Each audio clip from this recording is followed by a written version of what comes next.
Twelfth class आज जो हम लेसन करने जा रहे हैं शीत युद्ध का दौर। बेटा जी, इससे पहले हम अपनी जो राजनीति शास्त्र की बुक है, पहली बुक जो स्वतंत्र भारत में राजनीति, उसके 2 चैप्टर कंप्लीट कर चुके हैं। और अब जो हमारी दूसरी बुक है समकालीन विश्व राजनीति, ये उस बुक का पहला चैप्टर है शीत युद्ध का दौर। लेसन का नाम है क्या? शीत युद्ध का दौर। देखो नाम से देखो, युद्ध का अर्थ आप जानते हो, लड़ाई झगड़ा। शीत यानी किसी चीज़ को ठंड के तरह रखना, यानी युद्ध के कगार पर खड़े होना और युद्ध का ना होना, यानी कभी मन में बहका भी रहना, क्या युद्ध कभी हो सकता है, और लंबे टाइम तक ऐसा भी बिना युद्ध के भी समय निकल सकता है।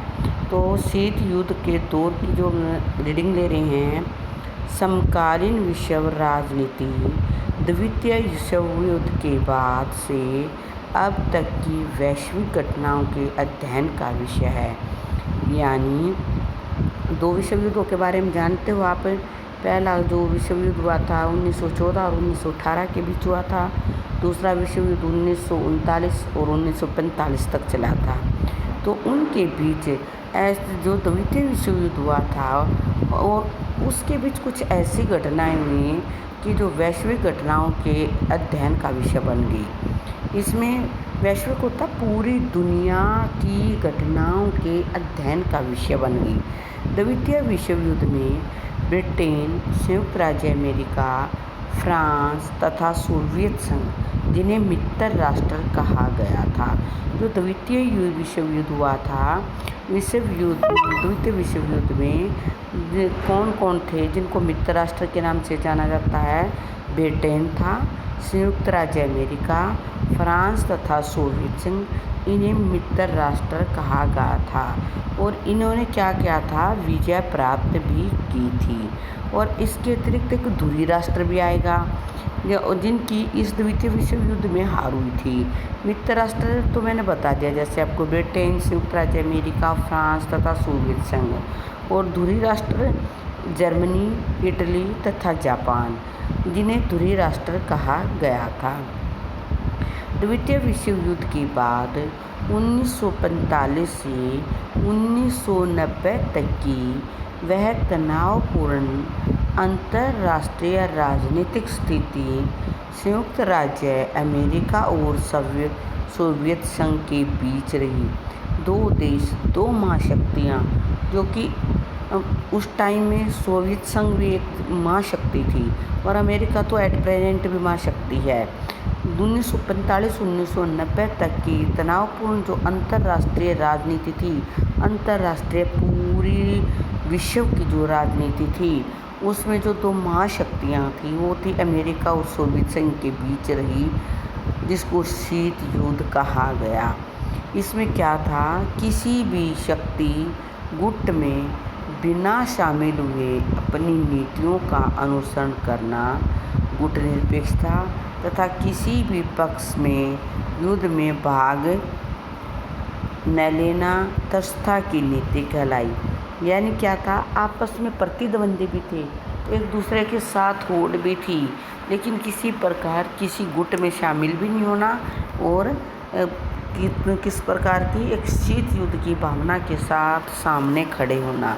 इसमें कुछ याद रखने योग्य चीज़ें हैं। प्रथम विश्व युद्ध 1914 से 1918 तक चला था, जिसने संपूर्ण विश्व को दहला दिया था।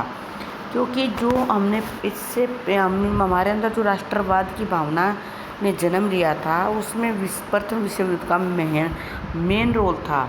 क्योंकि उसमें इतनी जनधन की हानि हुई थी, जो कि अपने अंदर एक क्या था, भावनाएं पैदा कर गई किस चीज़ की? खुद को आगे लाने की। उसने संपूर्ण विश्व को दहला दिया था। तो जो द्वितीय विश्व युद्ध था 1939 से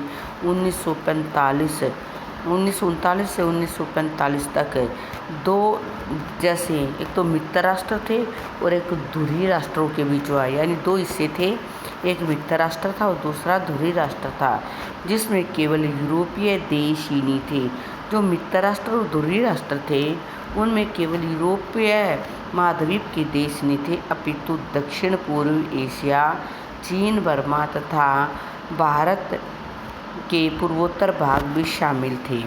द्वितीय विश्व युद्ध के बाद दो महाशक्तियां अमेरिका और सोवियत संघ उभर कर सामने आए, जिन्होंने एशिया, अफ्रीका व लैटिन अमेरिका के नव स्वतंत्र देशों को अपने खेमे में लेने की कोशिश की, अपने खेमे में यानी अपने हिस्से में लेने की कोशिश की। शीत युद्ध न होते हुए युद्ध की परिस्थितियाँ थी। शीत युद्ध क्या था? शीत युद्ध न होते हुए युद्ध की परिस्थितियाँ थी, जिसमें वैचारिक गणना यानी मतभेद थे, राजनीतिक अविश्वास, आपस में राजनीति को लेकर कोई विश्वास नहीं था, कूटनीतिक जोड़ तोड़ था उनके अंदर, और सैनिक स्पर्धा यानी सैनिकों की होड़ थी, जासूसी थी, प्रचार, राजनीतिक हस्तक्षेप यानी एक दूसरे के बीच टांग अड़ाना राजनीति को लेकर, शस्त्रों की दौड़, अपने अपने साधन और शस्त्रों का दिखावा करना, ये सब क्या थे? ये शीत युद्ध के कुछ कारण थे। लेकिन शीत युद्ध न होते हुए भी युद्ध की परिस्थितियाँ थी। शीत युद्ध काल में अंतर्राष्ट्रीय राजनीति दो विरोधी गुट थे। जब शीत युद्ध का दौर चल रहा था, जो पूरे विश्व की राजनीति थी दो विरोधी गुटों में बटी हुई थी। एक अमेरिकी गुट था तथा दूसरा सोवियत गुट। अमेरिकी गुट यानी पूंजीवादी गुट कहा जाता था जिसको, और सोवियत गुट जिसको साम्यवादी गुट में विभाजित की गई थी शक्तियाँ। शीत युद्ध काल में नाटो, शेटो तथा वार्सा पैक्ट जैसे सैनिक गुटों का निर्माण किया गया। किस किस का? इसमें नाटो, शेटो तथा वार्सा पैक्ट जैसे सैनिक गुटों का निर्माण किया गया। नाटो, शेटो, वार्सा पैक्ट, इनके बारे में डिटेल से नेक्स्ट टॉपिक पे आएंगे, तब पढ़ाएंगे। विकासशील या नव स्वतंत्र राष्ट्रों ने शीत युद्ध से अलग रहने के लिए गुट निरपेक्षता की नीति अपनाई। यानी जो विकासशील थे, अपने विकास के लिए अग्रसर थे, और जो नव राष्ट्र बने थे, उन्होंने क्या किया? इनसे अलग रहने के लिए गुट निरपेक्षता की नीति अपनाई थी। इसके बारे में, गुट निरपेक्षता की नीति के बारे में भी डिटेल में आगे पढ़ेंगे। 1961 में युगोस्लाविया की राजधानी बेलग्रेड में भारत की अगुवाई पर गुट निरपेक्ष आंदोलन की शुरुआत अन्य देश जैसे घाना, मिस्र के साथ मिलकर की गई थी। विकासशील देशों की विकसित देशों पर निर्भरता को कम करने के लिए 1970 में एक नई अंतर्राष्ट्रीय व्यवस्था की भी स्थापना की गई। गुट निरपेक्ष आंदोलन और नई अंतर्राष्ट्रीय आर्थिक व्यवस्था द्विध्रुवीय विश्व के सामने एक चुनौती बनकर आए थे। ये क्या थे? एक चुनौती की तरह बनकर आए थे। शीत युद्ध के दौरान भारत ने विकासशील देशों को कूटनीतिकता जैसा एक मंच प्रदान करके महत्वपूर्ण भूमिका निभाई थी। तो शीत युद्ध के दौरान परमाणु युद्ध की संभावना बनी हुई थी, लेकिन दोनों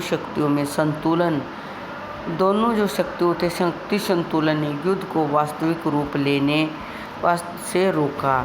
शीत युद्ध की कुछ घटनाएं जिन्हें तृतीय विश्व युद्ध की कगार पर लाकर खड़ा कर दिया था: क्यूबा मिसाइल संकट, कोरिया युद्ध, अफगानिस्तान में सोवियत हस्तक्षेप, सोवियत संघ द्वारा परमाणु परीक्षण आदि। ये क्या थे? तृतीय विश्व युद्ध की घटना की तरफ जाने वाले कुछ ऐसी चीज़ें थी जो कि शीत युद्ध के कारण आ चुकी थी। शीत युद्ध के दौरान निःशस्त्रीकरण के प्रयत्न स्वरूप विभिन्न संधियां व समझौते किए गए। शीत युद्ध के दौरान संयुक्त राष्ट्र संघ भी शीत युद्ध की राजनीति से काफ़ी प्रभावित था। कोई भी निर्णय लेना आसान नहीं था, क्योंकि दोनों गुट एक दूसरे के विरोधी थे। यानी दोनों गुट क्या थे? एक दूसरे के विरोधी थे। तो ये हमने बेटा जी कुछ मेन जो हम पॉइंट रीड कर रहे थे वो थे। आगे मैं आपको डिटेल में पढ़ाऊंगी जो जो बात कही थे। इससे हम अब शीतयुद्ध, रीजन, उनकी जो वैचारिक मतभेद थे जो आपस में नहीं मिल रहे थे, वो सब हमने थोड़ा अब रीड किया। आगे अब मैंने जैसे नाटो, सिएटो, गुटनिरपेक्षता, बेलग्रेड की संधि, इन सब के बारे में आगे जाकर पढ़ाएंगे। ओके।